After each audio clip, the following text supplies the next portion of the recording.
welcome everybody. Today we are in Zeewolde in the Netherlands with German and with Tom, and we're going to do where should you place the lob? And we're going to start right now. Vamos! Vamos!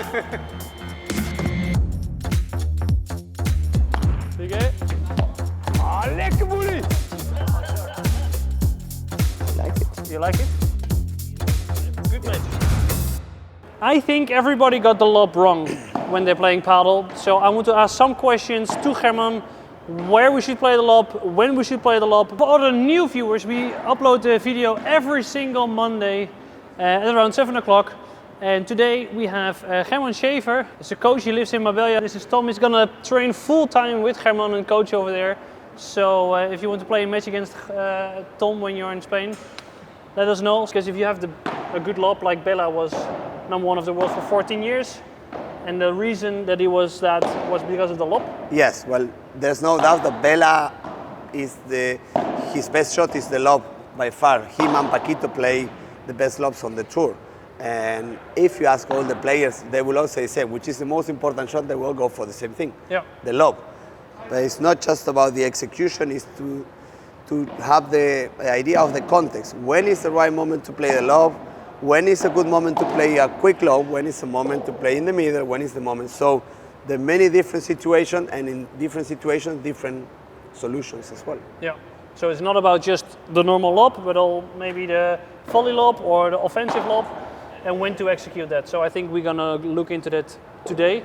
To start off, maybe we can start with the regular lob. Where should we play that? Okay, yeah, super, let's go. Vamos. The first thing for me is something very important, which is a tactical decision. Everybody thinks that when I am in trouble, I have to play the lob. The lob is the best option because that will give me time. If I play a bad lob, I have a big problem.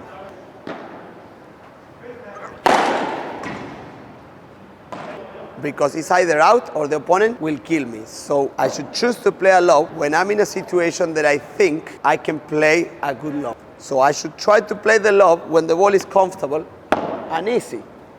Okay? Yeah. So first thing, choose the right moment to play the lob. Then, where should we place it? Okay, that was your question, right? Yeah. I would say as a general rule, I like it in the middle. Especially, even more important, for beginners or medium players. Why? We give ourselves a lot of margin. We don't control the ball perfect. We should stay away from trouble. The Y line, a little bit longer, that's it. I feel like many players try to play very close to the back wall. Well, for me that has two problems. The first one, if I am here, it's so easy to miss. So when we hit the ball in our mind, we always see ourselves playing the perfect lob. Yeah. But the truth is that the ball does not always go where we want. But the second mistake about that is that that ball will bounce back a lot, which means a bajada, a counterattack from my opponent. And the other thing is that we should not always try to pass the opponent with the lob. I want you to play a bandeja from a difficult place. So I'm using the lob to open up the space. So what am I going to be doing? I play a lob, so my opponent has to come, let's say, here.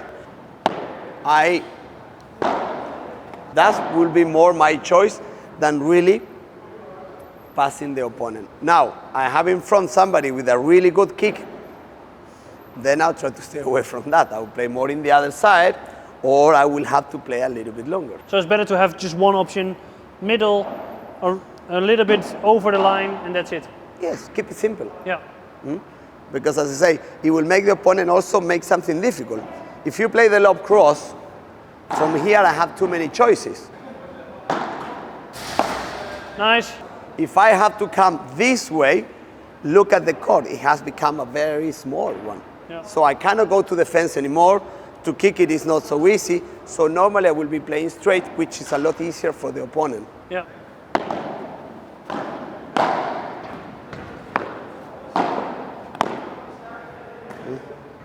And from here they are forced to play the bandeja. For me, if I can win against players that are much better than me, but if they don't have a bandeja or vibora, I just play the lob here, and I just never kind of be in trouble at the back.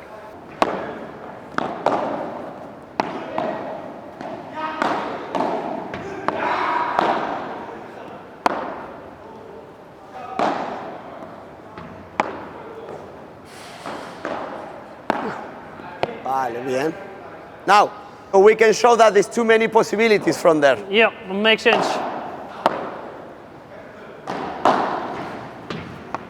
Bien. What people are going to ask in the comments, German, is, yeah, but I play on the right side. Where should I lob? Okay, so if you follow me a little bit, Yeah. if I'm on the right-hand side, my favorite choice is to get over, kind of to go place the ball on the left shoulder of the forehand player. So, Somewhere over there. So what would be the idea? So this player that is here will have to do all this to get the ball. If I see this player here, then I'll probably go further there because I have longer space. But if he's in the right spot, which is around the second post. around the second post and like 1 meter from the line, yes? So let's say there, okay? So if I play open, he can play to the fence, he has more angles. If I play here, he loses the angles and I open the court for me to play the next shot there. And if the player on the right is lobbing the ball, is it always the player on the right his ball, or can I help you? Well, that's something to decide in the team. In the gym? In the team. Oh, the team. But also look at the situation, okay? You are here, right? Because the ball is there. I'm closer to the net. Yes, and I am here. So for you to help me, it's a long way to go. Yeah. So it's your ball. Now, as long as the ball is coming from the corner. Yeah. Now, if the ball is coming more from the backhand of that player, Yeah. you're gonna be like here. Yeah.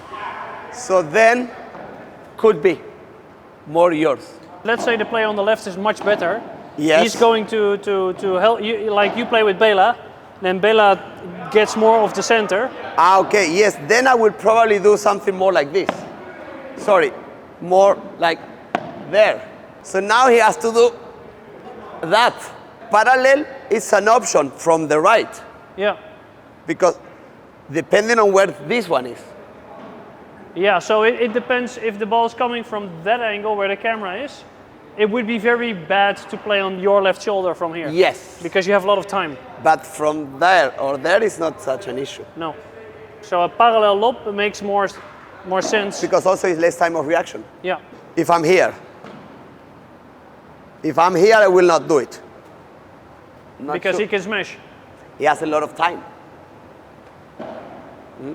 So you change the lob and the decision making depending on how close you are to the glass or how close you are Yeah. to the line. Speaking about somebody with a really good kick. A normal amateur player, I don't care. Let them smash. Yeah. And then I go more to the middle. Yep. I avoid the risk. But when I have somebody with a really good kick, I will have to take some more risks sometimes. Or I will not play so many lobs. I will pick the moment very, very carefully. Yeah. And that's what happens in the World Padel Tour. When they play a lot to Coelho or to Tapia, well, they never play from here. Because if they have time to move, they're going to kick it out. Yeah. It doesn't matter if you're in the glass. No. So they choose to play when they are like here, or a volley, or they have played 3 times low, so they're very close to the net, and then, but that's them. Yeah. Or all mortal players are different. Yeah. Okay? That's a big difference. I felt like whenever I had to move backwards, I should not really play the lob. Your balance is in the wrong leg. Yeah, and it's not going to be amazing. So if I move backwards, I'd rather play down, even if it's without the glass. Unless you have enough time to move back early enough. I would say that if the weight of my body is on the back foot, maybe I wouldn't play the low. Yeah. If my balance is good, then I can play the low because I can follow through. Yeah. When I'm here, I cannot follow through. So I would say it's more about the balance or the contact behind me or in front. If I can contact the ball in front, I'll go for the low. Unless It's very low. it's very low or Yeah. very fast. Yeah, and so we go to the center. So Tom volleyed some shots in the center. And when I arrived, the ball was already quite low. I think a lot of players would like to play the lob from there because they think they need time to go That's back a to the classic. corner. That's a classic one. Yeah, I saw that when I was playing the lobs from the center, I need to go to the middle and the ball was lower and lower and lower. And then if I played the lob, Tom had a very good overhead shot. So I'd rather play it down because I think it's quite difficult to kill me with the volley if I can still play it quite soft over the net. Yeah, for me the main thing is about time of reaction. If you are in the middle, you play a lob because you want time to get to your place, but you're also giving Tom time to prepare for the smash. If you play low and straight, he will only have time to block it. So he will not be so aggressive, and since he has less time of reaction, it's easier that he gets stressed and makes some mistakes. Yeah. But if he has all the time in the world, it's easy. Plus, if the ball is coming low, it's very difficult to play high enough. It will be normally a short lob. Yeah. Then it's not going to be playing bandeja, it's going to be playing smashes. So you need to avoid that. Exactly. Do we need to address something in the technique to camouflage the shot? Because, I wouldn't. Because maybe a lot of players, everybody can see that they're playing the lob. And the moment we are here and we always play the lob, they can play a very good smash. And the moment sometimes that we put it down, we can play a little bit with the players. Yes, but so normally first I try to get here with a neutral position. So I'm not showing so much my intentions. No, but this is quite camouflaged. Yeah, but that's how I prepare. Yeah. I would like to get here with my options open, because then I will see what they are doing. I can play there, and I can play there, and I can actually change direction, or I can accelerate if I want to. I'm hiding my shot. I'm hiding a little bit more my intentions, but also I'm giving myself options. If I make a decision too soon, and now the ball comes higher, I might end up not being able to react. So that's why I always like to put myself in a position that in case something unexpected happens, I can react in the last moment. And as you said, I can hide my intentions from them. I like my smash shot. If I see that you're here, I'm gonna go back or 2 seconds before you even hit the shot. Mm-hmm. So I think that's quite important to address. If you want to have a good lob, you need to have a preparation that is quite stable and not neutral. Yeah. More. Yeah, but also not moving backwards and then hitting the lob. Because so many people, I feel like when they're yeah, but because they're late and long. Yeah. The hand has to go quickly together with the foot. I cannot get there and then prepare because, but also the stress will be up here. Yeah. If I prepare early, I'm calm because I'm ready. So whenever I need to react, I can react. Yeah. So then I think we played some lobs over the left shoulder of Tom. Yes. And I felt like he hurt me a lot because he had a lot of angles and I was not sure where he was going to play. Well, with that you have 2 problems. The first problem is that you give him too many things to choose from.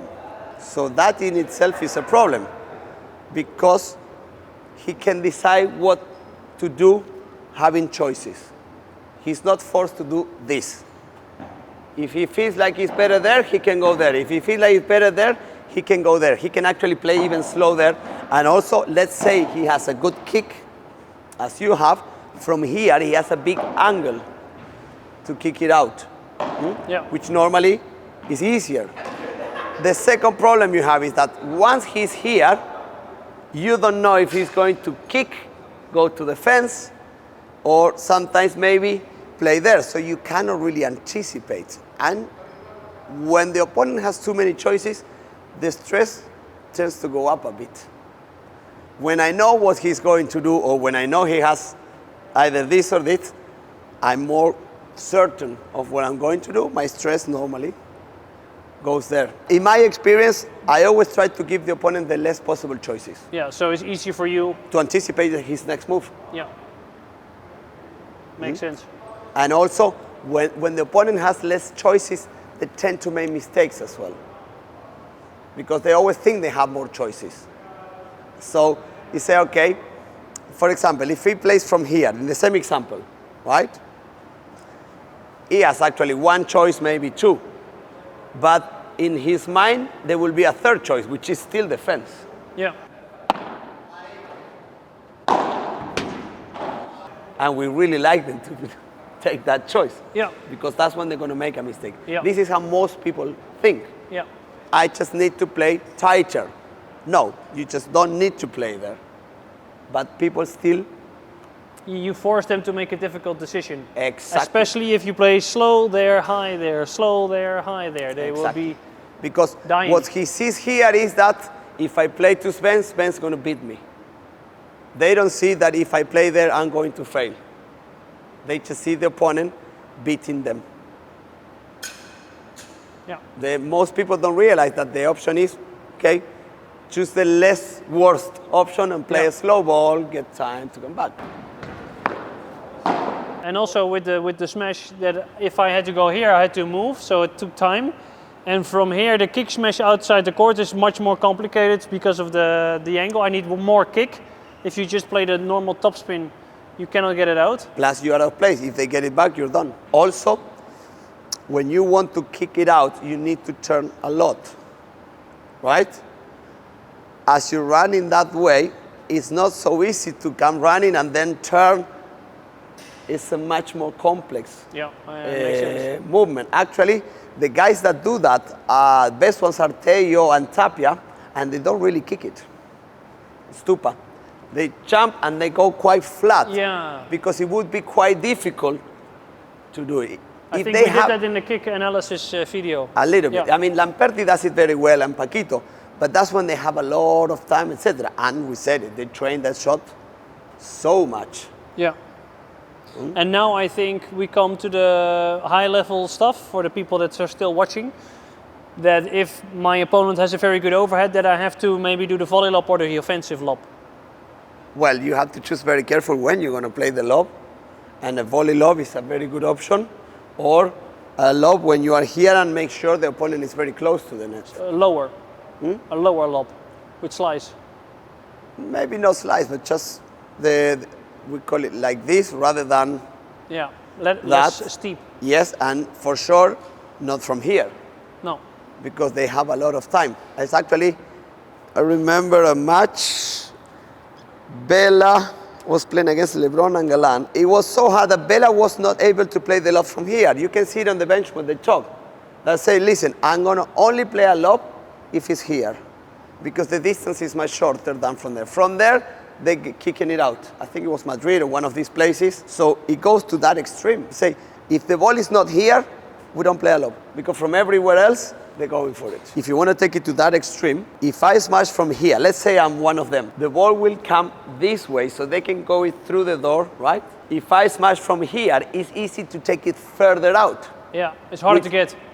It's harder to get and put it in. So that's why you don't really want to open the angle so much. In the past, and they do it sometimes, we used to play the lobs very high because that would make it very hard to kick it out. But that seems not to bother them. No, because the ball has more speed, they can generate more speed as well. But also they have more time to go. Yeah.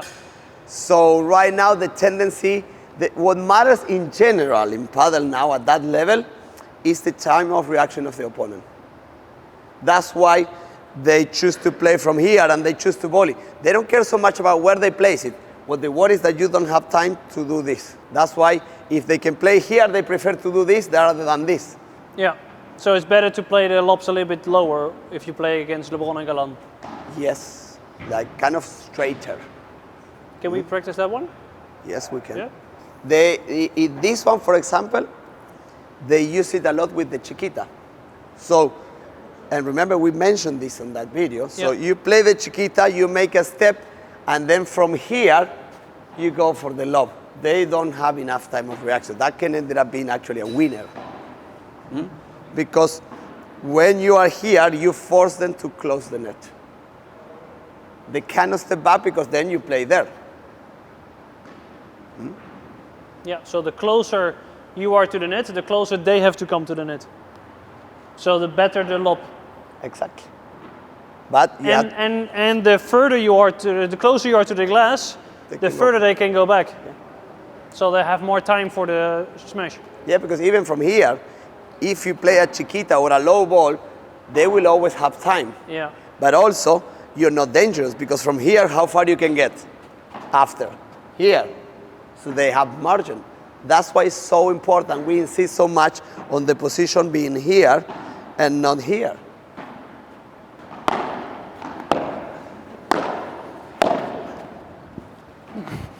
Sometimes, if I play against good players, I like to play a little bit like this slice lob. But you would not recommend that? Well, something that I would like to say in general is that whenever you're going to choose to do some things, we always consider where's the opponent, the ball, etc. But we tend to forget to consider our own skills. You have to be honest with yourself. Say, can I do this? Yes, fine. That's a possible option. Can I do this? No, but don't try. No. Train it. Yeah. And once it works in the training, you can bring it into the court. How do I know if I can do it or not? Easy. Play 10 times. If the 80% of the time goes in the spot good, you can do it. If you're below 70%, go keep training. Yeah. Okay? Yeah. And that's applicable to every single shot. Yeah, also with the speed. So if you can play the vibra in that corner with 60% speed and you miss 10%, play that. But if you go faster and you miss more, yes, don't accelerate. Exactly. Yeah. That's about your skills. Then let's see if it's good to play fast or not because of the situation. Yeah. So about the slice lob, I do it sometimes. I don't really use it so often. Okay? When I normally use it, it's because the opponent is too close to the net. Yeah.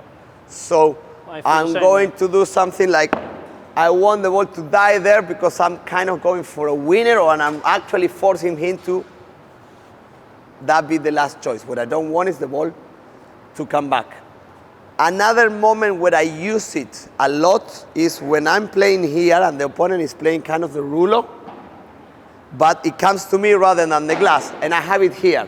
So from here, I go, somehow it feels natural to me, but that's a very personal thing. Because from here, I cannot really play lob, flat. So I kind of use the spin of the ball, and I can't, so ball is top spin, I go back spin, and somehow. And would it be possible to do like a faster one, but not so high, so somebody gets like a ball here? Would you recommend it? Yeah, but not with slice. Not with slice. Because when you slice the ball tends to slow down and stop. So it's a very high risk that you're going to be too short, and with the slice, the ball goes slower, so they might have time to change. So then you would rather play with topspin? The flat, the quick lob, I play flat. So this will be my flat lob, my quick lob, sorry. See? So what makes it quick? The height. That I go lower, so they have less time. And that I accelerate my hand at the end a little bit. So I go like, see? I don't care if the ball comes back. What I want is to send him back. I'm not playing the lob to win the point. That slice doesn't really make too much sense. Yeah. Yeah, sometimes when I play against tall players, I use that because or good smashers.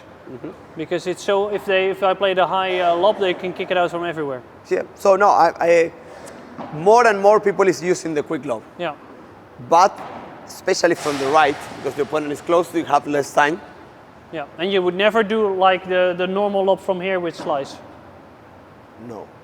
If you're playing with slice, it's because you have a bad habit that you need to change. Okay. Really. Yeah. Do you know any people that lob with have a slice lob? Let them know in the comments. You wouldn't prefer always to lob like this and not so much against your own glass? If I can choose between this or this, always my choice will be this. I will only play against the glass when the ball is behind me and there's no way I can get behind the ball. Example, the ball is there. Well, I have to, right? Now, the ball is like that. Well, that will be my choice. most people will go directly against the glass. So if I see a potential way to get behind the ball, that'll be my choice. Yeah, always. Yeah. So I think we covered every single lob out there in Padel that we know from so far. Yeah, if there is anyone that we haven't mentioned, you can feel free to tell us. A new lob, tell us. And I think it's the most important shot. So maybe this video will not get the most views. So people have to comment the most on this video, because we want to check if there are true paddle players, because the true paddle player will probably say the lob is the most important. And the players that are not watching this video are not even here, because they think the smash is the most important shot. Thank you all for watching. This was a very long video, but a very good video. So thank you, German, for the video. Thank you. It's always a pleasure to do videos with you. Yeah, that was good. And I think we have a lot more videos on the channel with German, so you can watch them. We'll see you in the next episode. Hasta luego. Ciao. Adios. Adios.